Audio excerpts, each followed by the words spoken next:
Well, good afternoon, everyone. We're holding this press conference today really to bring people up to date. I know there's still questions about what is going on in East Palestine. We've tried throughout this to continue to inform the public, everyone, but most particularly the people who are directly affected.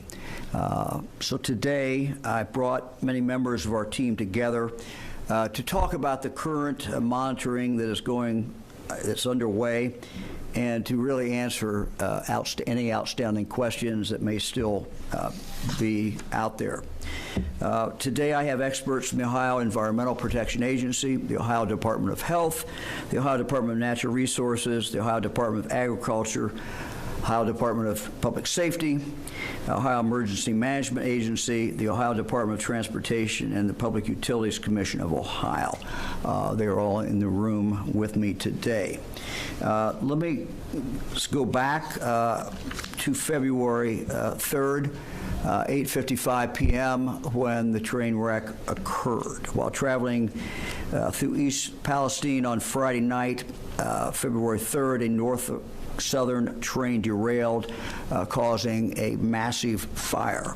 Around 50 railroad cars were impacted by the crash, including 10 that were hauling hazardous materials. In addition to the fire, there is also serious environmental concerns. U.S. EPA and the Ohio EPA worked to slow the flow of contaminated water, while firefighters worked to extinguish the blaze. By that Sunday, 2 days later, concerns began to arise in regard to the temperature in one of the cars. I was on a conference call that night around 7:30 when that information was first given to me. Based on the conversations that I was hearing and information, it was clear that more assistance was needed in East Palestine, and so I activated the Ohio National Guard to go there, which they did very, very quickly. I was also informed on that call about the car where the temperature was described as very volatile, and at that moment was in fact rising. The fear was that this car might explode, sending deadly shrapnel in all directions. The next morning, I traveled to East Palestine. I met with those on the ground, those who had been working, those who represented the railroad, as well as the federal government.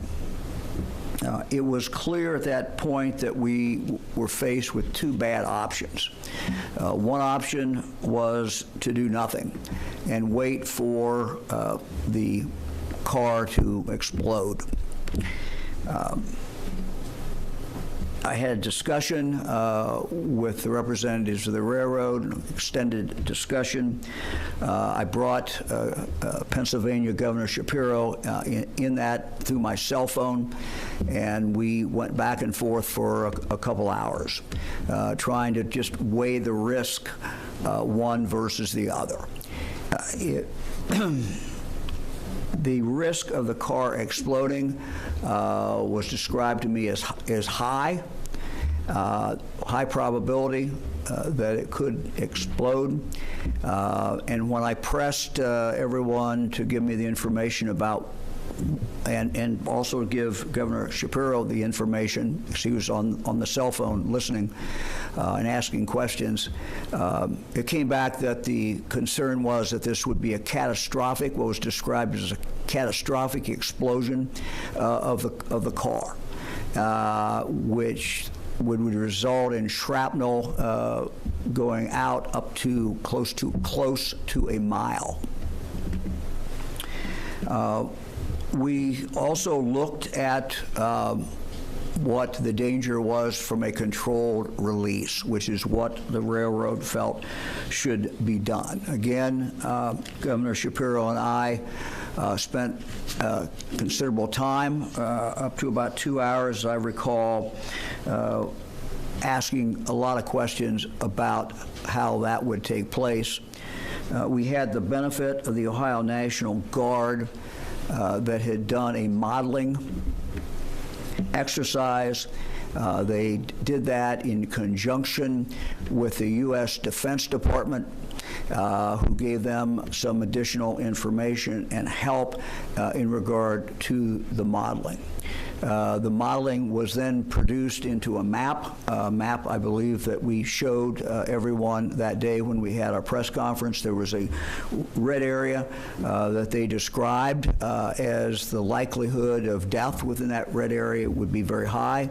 There was an area outside that, the yellow area, where they also described it would be very dangerous to be there, but not quite as dangerous as it was within the red area.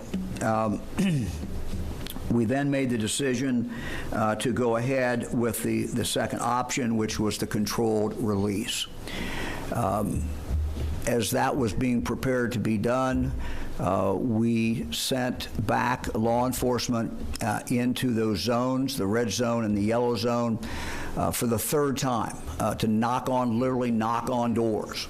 And they described how they did it to me. They did it in very loud, did everything they could do to get, if there's anyone left in that house, to get their attention to come out. That was the third time that those houses, I believe, had been contacted. The individuals in those houses had been contacted. The controlled release did in fact occur. It was, to my understanding, delayed a little bit. There was actually, when we, at 3 o'clock, release was supposed to be at 3:30. We wanted to get everybody out of there. We had members of the Guard and the patrol and others who had the area cordoned off. We told them to leave there at 3 o'clock. Unfortunately, there was a couple cars that came in, and they had to go get them out of that impacted area, or what would be an impacted area. So the release occurred, as I recall, about 4:15, 4:20, and we were monitoring the air outside that area. And the air continued to be good. Fast forward to the time when we opened it back up a couple of days later. We had sent in members of the Ohio National Guard and had their protective suits on to measure the air. And no one went back within that area or was allowed back in that area until they could come back and tell us that the monitoring was consistently good. In fact, the monitoring showed that the air was basically what it was prior to the actual train crash, or what we would have expected it to be at that time. People were then let back in. Our environmental teams remain in East Palestine, where they're working directly with the railroad and others to ensure that the site is thoroughly cleaned up with no shortcuts. This morning, I called Alan Shaw, CEO of Norfolk Southern. He and I have had contact numerous times since the crash. I discussed with him many of the concerns that we're hearing from residents of East Palestine. I asked him directly if he would personally guarantee that the railroad would stay there until absolutely everything was cleaned up. He gave me his word and his commitment that the railroad would do that. They would not leave until that was done. I might also mention that I received a call from President Biden earlier last week. He told me that he wanted just to assure me that anything I needed from the federal government, they would supply. and told me to call him personally if there was anything that we needed at any point. I told the President that I appreciated the work that we had received so far from the U.S. EPA. I also told him that I appreciated the help that the Defense Department gave the Ohio National Guard in regard to the modeling, that it was very, very helpful, and I expressed my gratitude for that.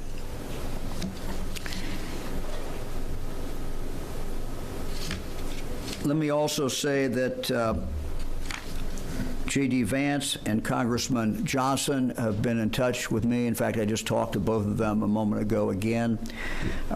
They've expressed their interest in doing anything that needs to be done. I know Senator Brown has as well. And let me just now talk about something that I did learn today, which I think does impact Congress. I learned today from the PUCO, Ohio's PUCO, that this train was not considered high hazardous material train. Let me repeat this. This train apparently was not considered a high hazardous material train.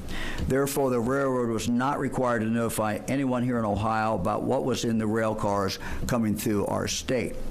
I would think that the members of Congress, and I would ask them to take a look at this, even though some rail cars did have hazardous material on board, and while most of them did not, that's why it was not categorized as a high hazardous material train. Frankly, if this is true, and I'm told it's true, this is absurd. And we need to look at this, and Congress needs to take a look at how these things are handled. We should know when we have trains carrying hazardous material that are going through the state of Ohio.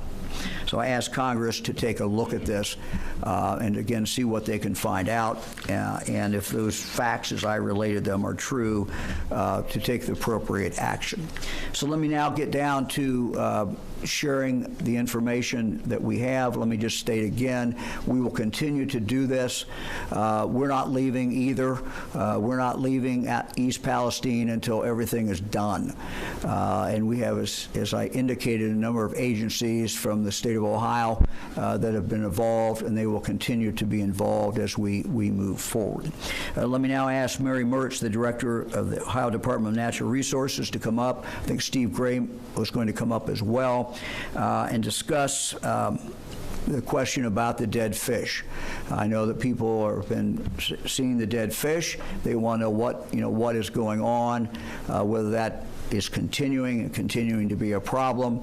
And I've asked the director of the Ohio Department of Natural Resources to talk about that and talk about some of the streams that are in fact impacted. From there, we will go, and I will introduce her in a moment, but a representative from the Ohio Environmental Protection Agency who will also talk about the water quality, and we'll move from there to the water and to the air.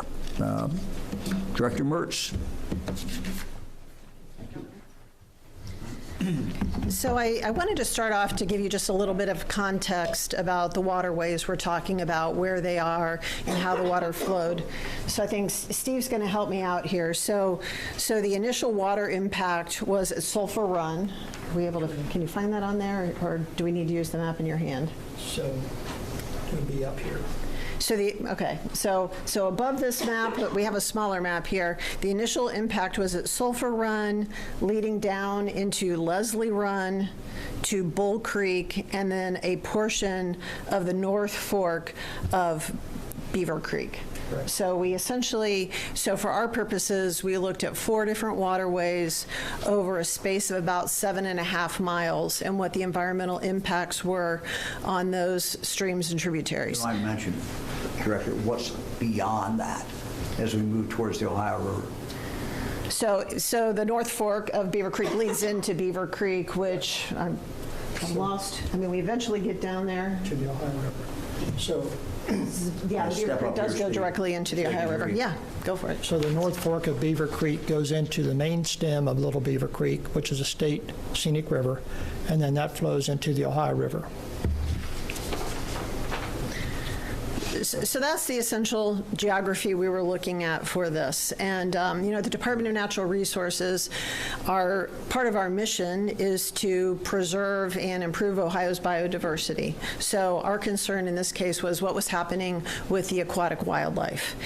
And what we have discovered through the testing and sampling that's been done is that very early on, we have estimated, based on our sampling and modeling, about 3,500 dead fish across that space, across those streams, tributaries, waterways, 12 different species. The good news is that none of those species are threatened or endangered, but that is still a loss of wildlife, so of concern, especially when we reach the Beaver Creek, this state wild and scenic river, where we are especially protective of what we have there.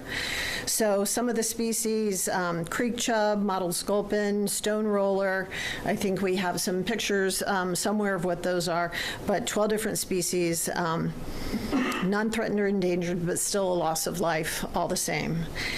The one species we will be looking for, we have no evidence yet that any have died, but this is really an area of focus for hellbenders, which are federal and state endangered.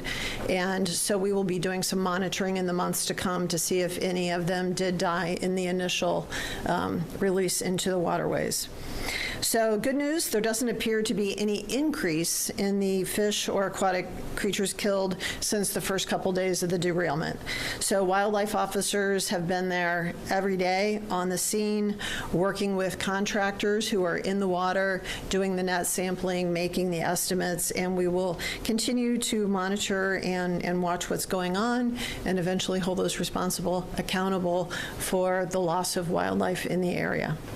We don't have any evidence of non-aquatic species suffering from the derailment. Haven't had any concerns about that, not only here, but we also communicate with the Pennsylvania Game Commission as well, and they haven't heard about that either. So that is essentially where we are with the Department of Natural Resources, and I think, the Governor. Director, thank you. Thank you very much. She'll be available for questions. Let me invite now Tiffany Kavalak from the Ohio Environmental Protection Agency to come to the microphone. We have on the screen from East Palestine, Kurt Kohler.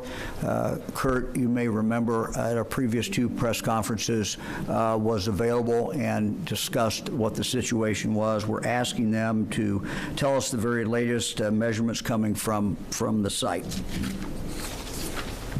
Thank you, Governor.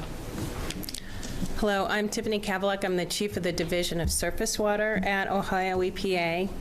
And speaking of the derailment on February 3rd, we speak that it occurred at the location of Sulphur Run. And Norfolk and Southern are actively aerating Sulphur Run and have containment within the 1.3 miles that Sulphur Run leads into Leslie Run. Sulphur Run remains contaminated, but we're confident that it is contained. Data from February 4th, the day after the train derailment, down gradient on Leslie Run and North Fork Little Beaver Creek showed very low detection levels of contaminants and mostly from fire residual chemicals. Data from February 10th, more recently, showed low levels of only two contaminants, butyl acrylate and ethyl hexyl acrylate. Both are volatile organic chemicals in Leslie Run, the one that's directly below Sulphur Run. The butyl acrylate dissipates to non-detectable levels once it gets to the North Fork of the Little Beaver Creek. And the other one, ethyl hexyl acrylate, dissipates to non-detectable levels once we get to Little Beaver Creek. We have not detected any vinyl chloride in any of the down gradient waterways. Both the February 4th and the February 10th data are available now on Ohio EPA's website that's titled East Palestine's Train Derailment.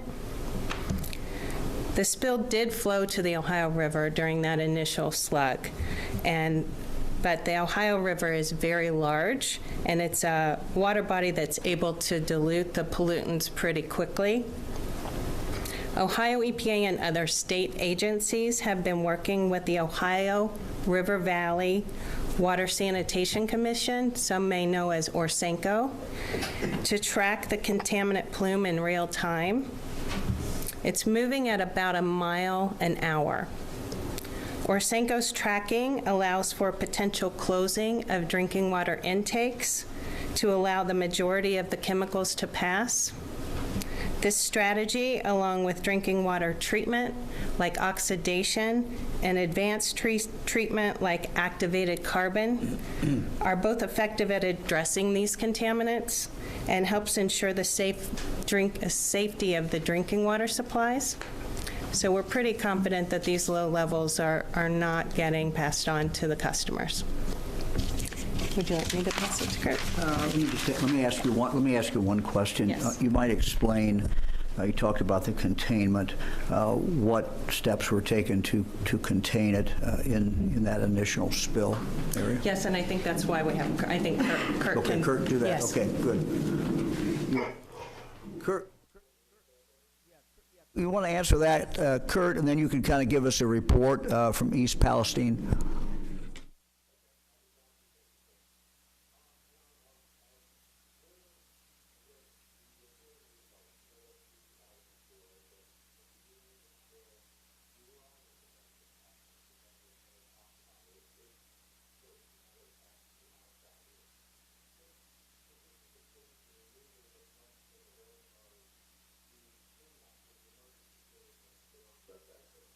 Not only with multiple containment points and in situ treatment in Sulphur Run, working with Norfolk Southern and our other partners, kind of as a management plan for this cleanup, again, the emergency phase, where we targeted 3 sites, or we used 3 different names for it. We have the wreckage area where the cars are still being staged. We have Pleasant Road, where we do know we have gross contamination present on the ground and still in the 2 ditches. And we have the waterways. The waterways have been our targeted and our concern from the onset of this. We did get initial data, dirt dumped into the creek to stop the flow, or the booms, oil containment booms, to stop the floating product. From that point in time, we did use very tried and true methods, but we've been able to build those up. Aeration and sparging units that increase the efficiency of the breaking down of the dissolved phase of the contaminants present. We do, again, Sulphur Run, we have a containment. It is our control area. We're confident that the materials getting out of there and the extending down in the Leslie Run are good. There is residual material in Leslie Run. That's some of the explanation why there is still some of the detections. We do have aeration in Leslie Run. Back into the site, like at Pleasant Road, where the Butyl car did release material along with the vinyl chloride burn areas, there has been active excavation of those grossly contaminated soils. 2 ditches that run parallel to the tracks, North Ditch and South Ditch, which both drain into Sulphur Run, have been blocked off. The water that naturally flows in there from the wetland is being pumped around so we don't augment any contamination and continue to push high levels of contaminants downstream, and then excavation of that material has already begun. The center line of the track where butyl acrylate was puddled along with vinyl chloride residues is actively being excavated. It is a constant source reduction, again, with the target of moving over into the remediation phase. We're trying to get rid of, again, the high-level gross contamination. Ohio EPA's emergency response, along with other support from our multiple divisions, have boots on the ground all day, every day since the onset of this incident. I'm confident that we'll get it to a stage where it's safe to transfer over for remediation. Kurt, thank you very much. Let me ask you one question, and then if you'll stay around, because the media may have some questions for you when we finish. How far along is this removal of dirt. My understanding is they're going down 1 to 3 feet down into the ground, but how far along are they in regard to that? Current volumes, we have about almost 1 million gallons of water collected and stored in various storage containers on site from a liquid waste standpoint. And then from the solids, if I remember, there's almost 500 cubic yards of vinyl chloride impacted material. That center line of track is, again, emergency response. We do that, there was awareness that there was material on the surface and extending down. The goal of this was to get rid of that highly contaminated, potentially mobile material before we had rain events or something like that that could drive it further down. This initial phase, some of these pits, sir, are now 700 feet long and about 8 foot deep in some areas. And this main excavation going now there's some stability issues. So I think they're reporting about 4 to 5 feet below ground surface down to a hard packed clay. And that is going to all the way from Pleasant Road into where the main derailment occurred. So it'll in the range of 1,000 foot or more. Do you have any idea what percentage of the work is done yet, roughly? From the emergency response phase, it's something we're working. We still have our action items, the ditches, the center line. Again, the waterway is primary. It's moving along. I would hope next week a lot of the emergency response phases, high-end daily activities should start to drop off. Kurt, thank you. Stay on there in case we get questions. Thank you very much. Appreciate it. Appreciate the work you're doing. Let me now introduce Dr. Bruce Vanderhoff, the director of the Ohio Department of Health. He's going to talk about exactly where we are in regard to the air, the water, and everything from the public health point of view. And Dr. Vanderhoff, one of the things I would ask you to address is the odor. I know people are still smelling an odor, and I wonder if you can comment about that and what the significance of that is. Well, thank you, Governor. Let's begin by just talking about the chemicals. And the fact is that, for the most part, most of the chemicals that we're worried about and that we're talking about fall into a category known as volatile organic chemicals. And you heard that mentioned before, or compounds. Now, volatile organic compounds, or VOCs, it's important for us to recognize, are actually a part of our everyday life. So if you go this afternoon on your way home to pump gas in your car, you're being exposed to volatile organic compounds. You are. If you are burning wood or natural gas in your home, you're being exposed. And certainly, if you are smoking or you live with someone who smokes, you're being exposed to actually fairly substantial levels of volatile organic compounds.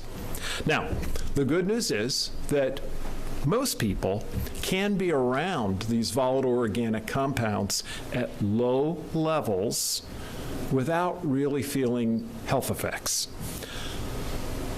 However, at higher levels, especially over a longer period of time, then we can have longer-term health effects. And that's why there is the concern around these compounds.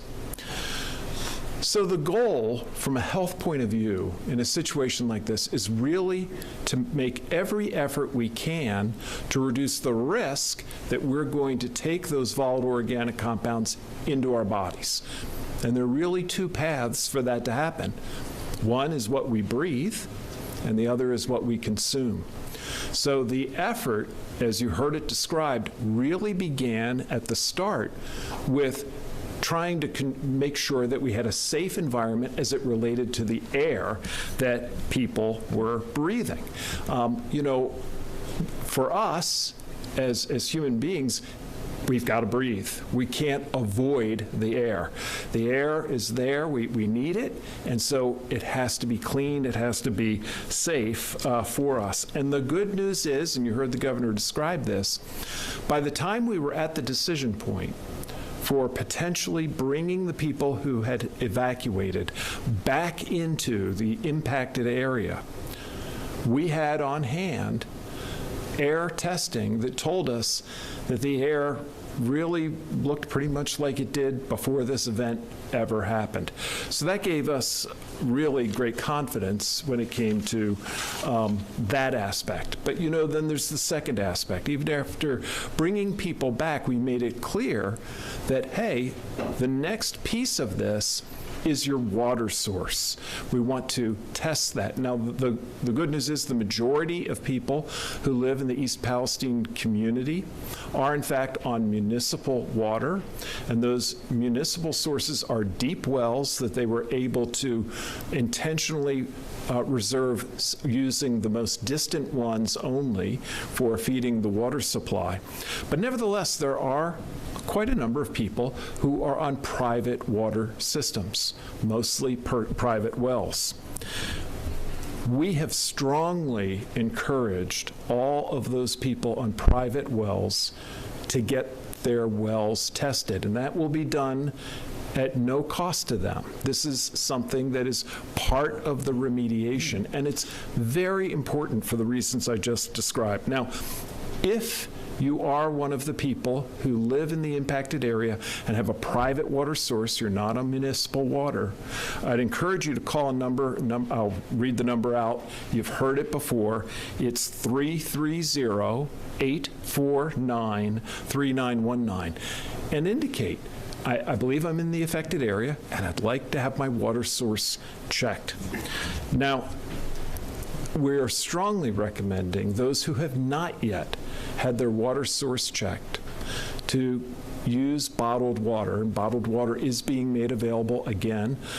Same phone number that you can call if you need access to that. This is going to be particularly important if you are pregnant, if you are breastfeeding, or if you are preparing formula for an infant. So we would encourage you to avail yourself of that water. The bottom line is that from the very start of this, we have taken every step possible to assure that people's safety was first and foremost.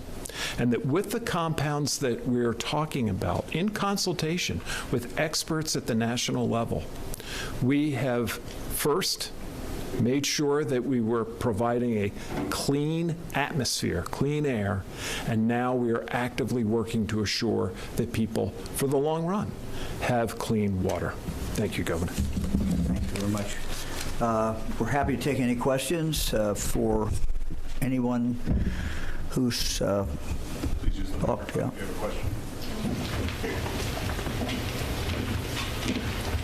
Hi, Joe Ingalls with Ohio Public Radio and Television. My question is, you said that the water is safe, at least the community water that's been tested, but should people maybe think of using water filters like Brita filters, that kind of thing? Is that a good thing to do right now while things are unknown? And should people just go ahead and do bottled water in the meantime? Yeah, at this stage in the game, we are recommending that people in the community consider using bottled water. We are awaiting results of testing of the municipal water sources that are going to be fairly detailed and will allow us to have a very complete look at the potential compounds that could be involved, and we expect that very soon. From my point of view, using bottled water for a short period of time is pretty easy to do. And once we have data and information, especially if you have a private water source, look, there are things that we will be able to do. It may be drilling a new well, a deep well instead of a shallow well. It may be using some of the remediation tools that were described for municipal sources that include forms of aeration and charcoal filtering, et cetera. So for right now, I think bottled water is the right answer. Hi, this is Ashley Bornanson with WBNS. I also have a question for you, Doctor. In terms of that radius of those who should be drinking bottled water, how far does that radius go? Could this impact Central Ohioans? And what could that impact be on the current health of those who might have been intaking this water? Thank you. So we're very confident about, and there are maps in the that are available in the community of what we believe to be the impacted zone for these wells. And if people call that hotline, they'll be able to access that. For people more distant, I'm going to turn to some of my colleagues from the Ohio EPA to describe again that process of testing. If you're in Central Ohio, this is really not relevant to your water source. If you're actually in most of the rest of Ohio, we're really talking about those who have municipal water sources coming off of the Ohio River, and I'm absolutely confident that Orsenco and the local communities, along with Ohio EPA and US EPA, are using every appropriate caution to assure that there's no public health impact. We'll do the Ohio River again. Sure. It's important. Yes, it is important. We know that there is a plume moving down the Ohio River, so all of our neighboring states, state departments, and Orsenco are in constant communication about the location of the plume. We think it's on its way around Huntsville or Huntington, West Virginia now, and so all of those water systems are in constant communication on when it may be at their intake, and they're either shutting down and/or using the treatment available that they have on site. So we think that's the only southern part of the exposure that there might be from the site. Also greatly different. For that second part, could there be any health effects of those who have already intaken that water? We're seeing very low levels of contaminants, and so all of the treatment being done at those water systems take out any contamination before it finished water. So I can't envision that there would be any risk that has already occurred from the drinking water systems on the Ohio River. I have questions about water as well. So, I'm Nick Evans with the Ohio Capital Journal. I just want to make sure that I understand what you laid out. Okay, so it goes Sulphur Run, Leslie Run, Beaver Creek, Ohio River, correct? North Fork. North Fork, yeah. Okay. Yes. So you said that sulfur is contaminated, but you think it's contained. Leslie, no vinyl chloride, but ethyl butyl and ethyl hexyl? Acrylate. Okay. Yes. What's in the plume? That was the initial slug that we talked about that were the fire combustion chemicals that we detected that are showing up. We have data that's on we showed hundreds of detections on that initial slug that went through into the Ohio River, but they're no longer being seen in the smaller tributaries except for those two chemicals. Okay, so in the plume, though, it's just the ethyl hexyl and the In the Ohio River? Yeah. Honestly, there's probably, it's the fire contaminant combustion materials. It's not free product per se. Volatile organic compounds, there could be multiple, but not necessarily just the remaining two that we're seeing in the smaller tributaries, if that makes sense. Yes. Okay. Thank you very much. You're welcome. You want to talk about the dilution at that point? In the Ohio River, what are you seeing in the Ohio River? So very, very low levels of volatile organic compounds in the Ohio River itself. Probably it helps that it has been very diluted, and we don't expect any higher concentrations to follow than the initial onset of the plume that we're tracking. Thank you. You're welcome. Follow up on the plume. When you mentioned the fire combustion materials, are there concerns about PFAS and similar contamination? So we have not yet tested for the PFAS compounds. We are working with the local EMA to start testing the PFAS compounds, I think, in the drinking water specifically. Hi, Jeremy Pelzer with Cleveland.com. There have been anecdotal reports in the media of people around East Palestine suffering headaches, other health problems like sore throat, etc. And then in addition, other anecdotal reports about animals dying like chickens and cats. Have you been able to substantiate any of these? And what do you think, if these are true, are causing these? Yeah, so it's a very good question. Anecdotes are challenging because they are anecdotes. A couple of things. First of all, for many of the compounds that go on the list of volatile organic compounds, we can smell them at levels that are well below the levels that are considered unsafe. So it is possible that at a very, very low level, you can still smell a volatile organic compound. So I don't discount that. In terms of some of the symptoms of headache, et cetera, unfortunately, volatile organic compounds share with a host of other things the ability to cause very common symptoms at the lower levels. So headache, eye irritation, nose irritation, et cetera. I think that we have to look at the measured facts. And the measured facts include the fact that the air sampling in that area really is not pointing toward an air source for this. And secondly, in terms of water, we're encouraging people to use bottled water, particularly if they're on a private water source. Now, could somebody have a private water source that could be contaminated and we haven't tested it yet? Well, it's a voluntary program, and that is possible. I would encourage them to make a switch immediately. Remember, with these compounds, it's not, in most circumstances, just about a single small exposure. It's an equation of concentration over duration. The higher the concentration, the longer the duration, the greater the risk. Everything that we've gathered thus far is really pointing toward very low measurements, if at all.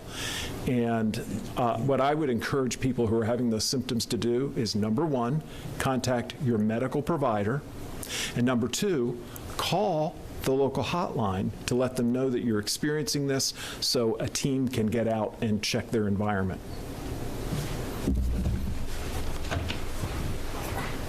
Governor, I don't want to over my fellow members of the media here to get over there. Senator Vance was on Fox News critical of the Biden administration, and even some Democrats have been critical of the Biden administration response. Are you satisfied with the Biden administration response, and is there anything you'd like to see more out of the administration as far as help with this? Look, our Ohio EPA works with the U.S. EPA. These are the principal people involved. The federal government is conducting an investigation to determine why this wreck occurred, this crash occurred. We await that, and certainly we'll be interested in seeing what is going on. Look, the president called me and said, anything you need. I have not called him back after that conversation. I will not hesitate to do that if we're seeing a problem or anything, but I'm not seeing it.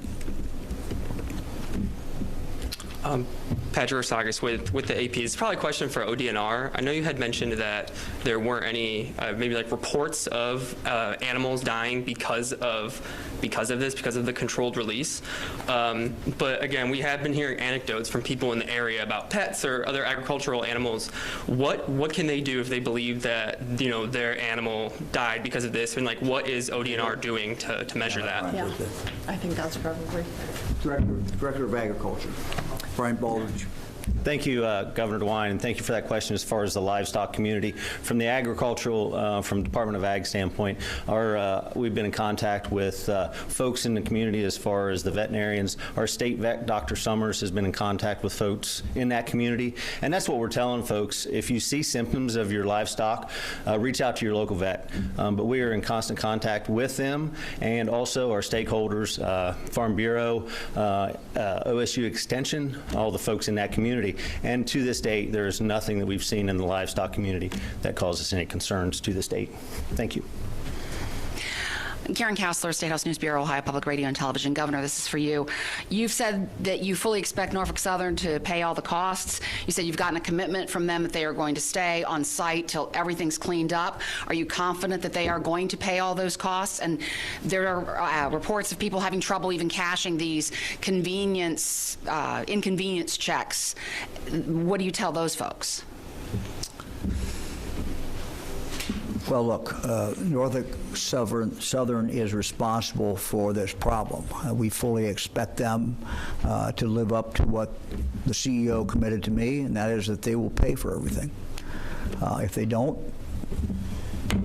we've got an attorney general here that will file a lawsuit. So, look, they're responsible for this. They did it.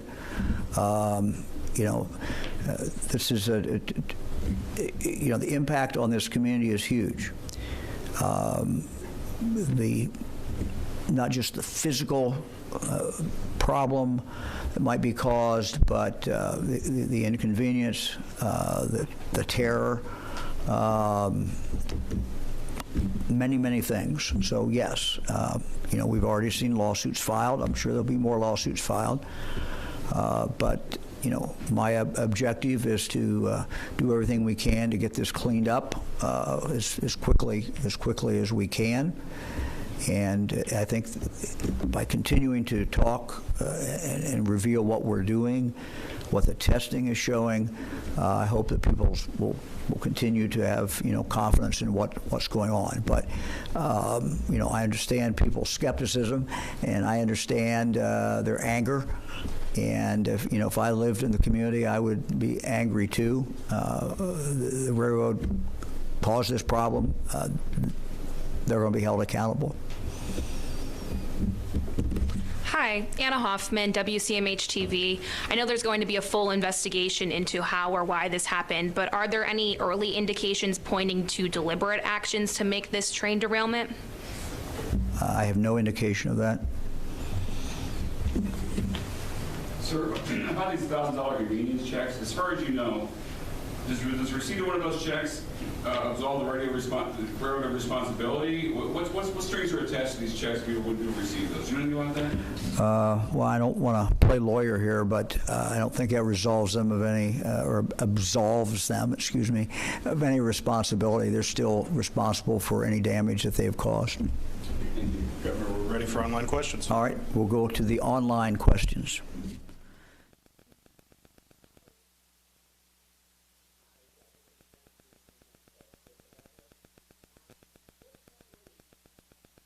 Who besides Norfolk Southern was consulted on in this decision to do controlled release? Was there independent information collected by either the state of Ohio or the Commonwealth of Pennsylvania that allowed you to make a decision about the controlled release independent of what was being provided to you by Norfolk Southern? Yeah, we consulted, as I indicated, we consulted. The Ohio National Guard was consulting directly with the Defense Department. The modeling was very important. We wanted to know exactly what the ramifications of the modeling would be, or of the explosion would be. So yes, we reached out to every expert that we could find. Craig Cheatham, WCPO. Good afternoon. I just want to mostly make sure that I'm understanding what several of the speakers have said. One mentioned that the contamination, the so-called plume, is moving at about a mile an hour. I want to make sure that that is correct, and that right now it's believed to be in Huntington. And so what I'm asking is, how big of a threat is that plume perceived to be for the communities that are downstream, and how long do you believe it will be until that plume and what's in it reaches Cincinnati, which is the largest city downstream for quite some time? Thank you. Hi, thank you for your question. It is on its way to Huntington. I don't have the exact mile markers of where it is right now. Orsenko would be able to tell you exactly where that location is at this time. The farther it travels down the Ohio River, the more it is dissipating, the less the less concentrated the contaminant plume is. So the farther it heads down the Ohio, the much less risk that it is, and we haven't seen a risk even at the most closest points to East Palestine. So we would not envision anything from this point forward impacting any of the further drinking water supplies. And I will say that the Cincinnati water plant themselves have been extraordinarily helpful in tracking the butyl acrylate chemical itself. It was a brand new chemical that we did not have a methodology for, and Cincinnati is performing that analysis for all of the drinking water systems north of the Ohio River.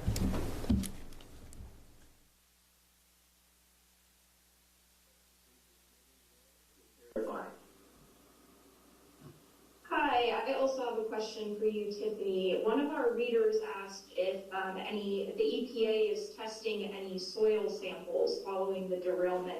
Can you speak to that and what the EPA has found so far? I would like to turn that question over to Kurt Kohler, who's on site. Yes, that is ongoing. It's twofold. Part of, again, that remediation phase, what's called a geoprobe, which is able to push rods down into the ground, pull soil up from that depth, is ongoing. That is going down both sides, center line of the track, both sides, all the way through Pleasant Road and beyond the derailment areas east. Separate soil samples have been collected within other areas of the vinyl chloride as part of the characterization and preparation for waste disposal. And again, Norfolk Southern's also taken advantage of the excavation and planning for, again, what would be foreseeable remediation efforts and ongoing collection. So yes, sampling is being done. I know our Division of Surface Water is already preparing work plans are in place for both potential sediment sampling and long-term surface water sampling along the various waterways. So that is in development, yes. Kurt, kind of a layman's question, but I assume that they will not leave and will not stop removing dirt until they can go in and get samples of what's remaining, and there's no evidence that it's there. Is that right? I mean, they're going to go back in and make sure that when they think they're done, they'll be back in and sample and make sure that there's nothing showing up. Yes, sir. That's again two-phase approach: attack the grossly impacted in the emergency response phase, get data value you can to build out the long-term remediation plan for both soil, water, other impacted media. Thank you. NBC 24 Toledo. Thank you, Governor, for taking time out today. You earlier in this press conference referred to it was absurd that this train was not considered high hazardous. And it seems that in 2020, the Department of Transportation allowed rules to be laxed, I guess, to allow 100 or more tank cars filled with gallons of liquid petroleum gas, which could be also even more dangerous. What would you say to, you said that Congress needs to change this. Is there something that you can do as a governor to change the way these bomb trains are transported through the state? Thank you. Yeah, my understanding when we're dealing with a railroad, governor's power is very limited. This is generally a federal government thing that they basically preempt us on the control of the railroads.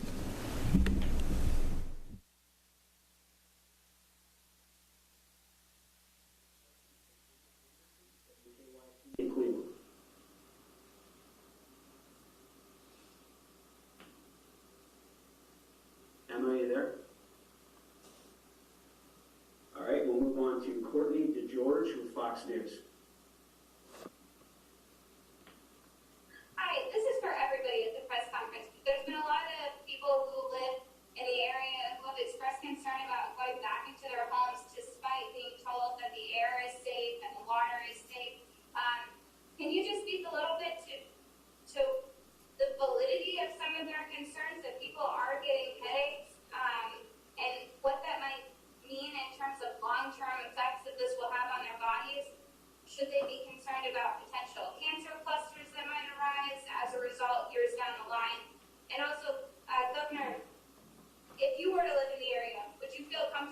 getting back into your home? Take the first part. Look, I think that I would be drinking the bottled water, and I would be continuing to find out what the tests were showing as far as the air. I would be alert and concerned, but I think I would probably be back in my house.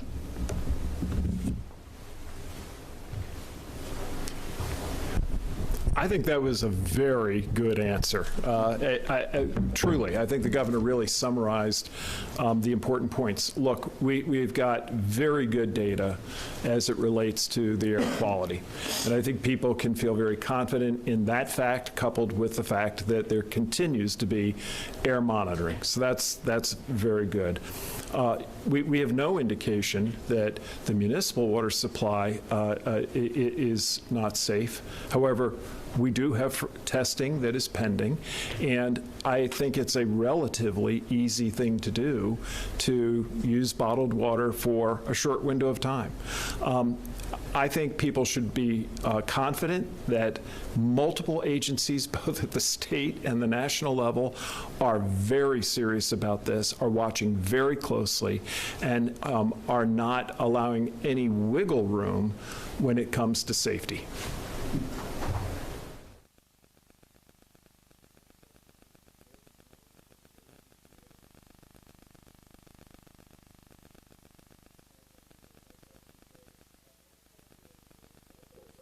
Are they going to pay for any autopsies for these animals that are being found dead? There's chickens that people are worried about. I know there's a report of a dog in the East Palestine area that has been circulating on social media. Is that something that people can confidently go to their vet for and turn over a bill? Whether the vet determines that the animal, the livestock passed away because of the chemical releases, whether they determine that or not, can they rely on Norfolk Southern to handle that bill? Yeah, let me ask the Director of Agriculture to answer that and to outline what the procedure is. There is a procedure built into our custom and into our law.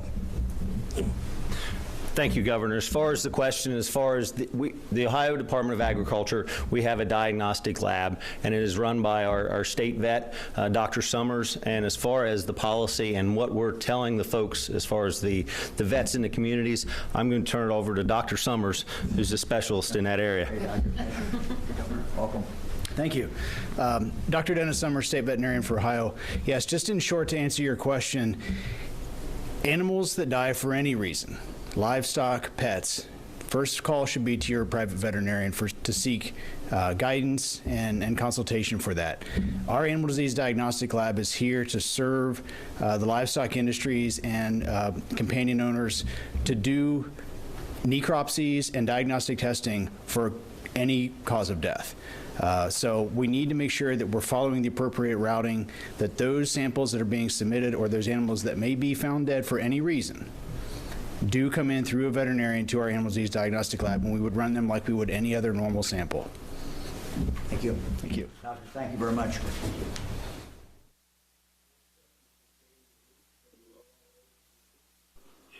Good afternoon, Governor. Thanks for taking the time for an update. The one thing that hasn't been discussed today is the giant column of doomsday-looking smoke that went up after the quote-unquote controlled release and burn.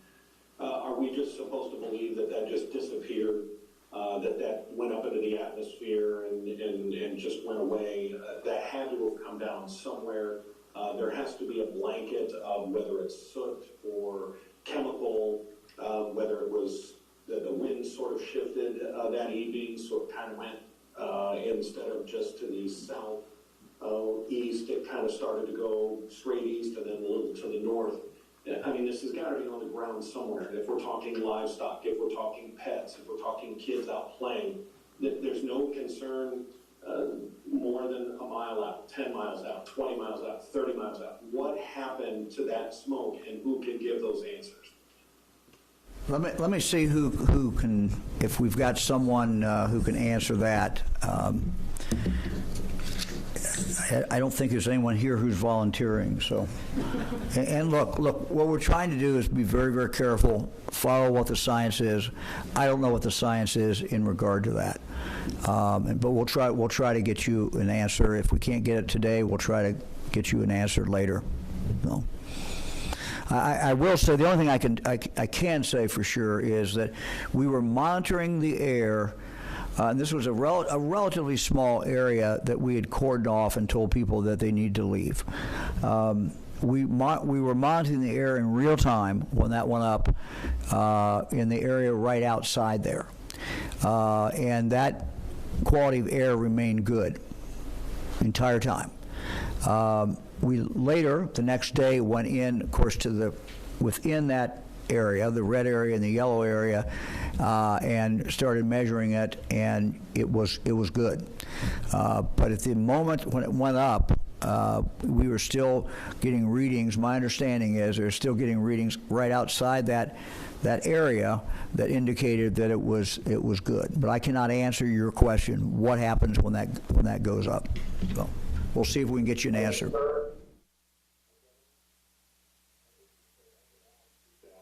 Now, following the fire and the predicted plume, various communities did report odors or haze, and teams from both US EPA and all did respond to those areas throughout the night to verify them. And again, no elevated readings did occur for those constituents. So that did go on throughout any of the areas where citizens were reporting problems outside of East Palestine. Our next question is from Deanne Johnson, Youngstown Business Journal. Yes, Governor.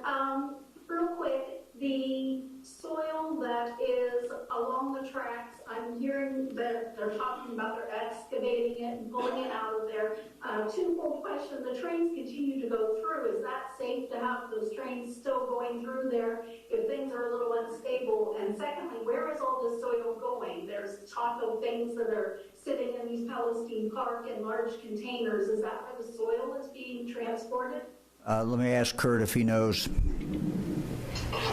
Yes, I think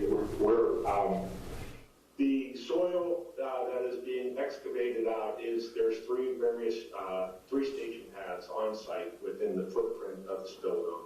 Underneath those are heavy plastic sealed liners with berms. Any water from either leaching out of the soil or the anticipated rain would be collected on a continuous basis. So that soil is being managed. It will be properly analyzed and shipped off for disposal. So that's what's going on in that.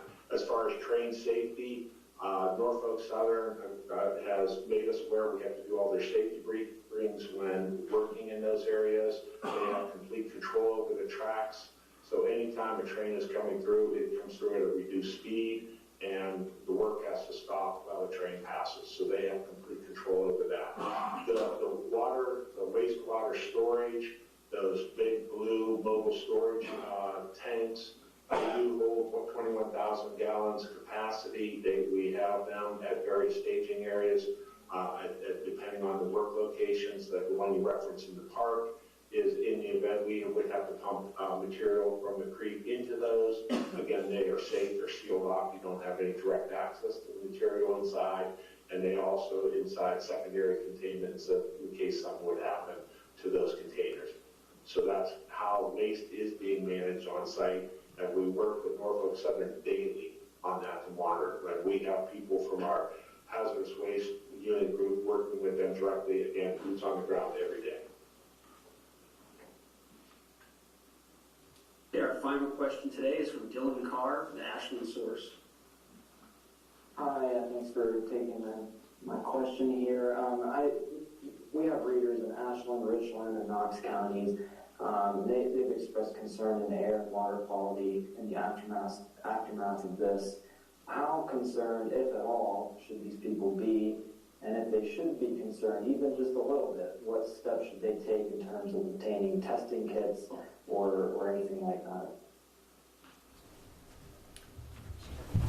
We'll start with the surface water. As you saw from the maps that we showed, the surface water is heading southeast to the Ohio River. So the locations that you mentioned should not receive any contaminated surface water in their area. But I'll let Dr. Vanderhoff talk about the air. Yeah, I think that they can feel very confident. Again, we have to think about the dilutional effects that happen, as well as the predominant winds. I would not consider those communities to be at high risk. And again, we've been very careful about the water. We will learn more as we are doing the surrounding private water well testing. But again, they're underground water sources are not in the zone that we would expect to be affected. Doctor, we've had a request for you to repeat the number if someone wants testing. Yeah, sure, I do have that. And I put my notes away, so let me grab it here. It is 330. Let's see here.